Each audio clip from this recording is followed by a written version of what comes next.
ফেব্রুয়ারির প্রথমার্ধেই নির্বাচন। জাতিসংঘ সদর দপ্তরে বিশ্ব নেতাদের সাথে একাধিক উচ্চ পর্যায়ের বৈঠকে বলেছেন প্রধান উপদেষ্টা ডক্টর মোহাম্মদ ইউনূস, দেশের ইতিহাসে সবচেয়ে স্বচ্ছ ও বিশ্বাসযোগ্য নির্বাচনের জন্য সরকারের প্রতিশ্রুতি পুনর্ব্যক্ত করেছেন তিনি। এদিকে আওয়ামী লীগের আমলে পাচার হওয়া অর্থ ফেরত আনতে বিশ্বব্যাংকের সহায়তা চেয়েছেন প্রধান উপদেষ্টা। মঙ্গলবার নিউ ইয়র্কে প্রধান উপদেষ্টা ডক্টর মোহাম্মদ ইউনূসের সাথে বৈঠক করেছেন বিশ্বব্যাংকের প্রেসিডেন্ট অজয় বাঙ্গার। এ সময় প্রধান উপদেষ্টা পাচার হওয়া অর্থ ফেরত আনতে সহায়তা চাইলে বিশ্বব্যাংকের প্রেসিডেন্ট সহায়তার আশ্বাস দেন। ডক্টর ইউনূস বলেন, শেখ হাসিনার শাসনামলে $234 বিলিয়ন পাচার হয়েছে। সেই অর্থ ফেরানো অন্তর্বর্তী সরকারের বড় একটা অগ্রাধিকার।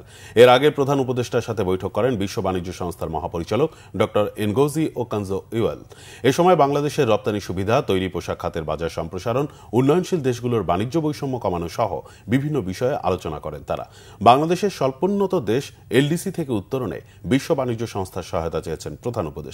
এদিকে নেদারল্যান্ডসের রানী দ্বিতীয় ম্যাক্সিমার সাথেও বৈঠক হয় প্রধান উপদেষ্টার। বৈঠকে শিক্ষা, স্বাস্থ্য, অবকাঠামো, সবুজ জ্বালানির ক্ষেত্রে সহযোগিতা চান প্রধান উপদেষ্টা ডক্টর মোহাম্মদ ইউনূস।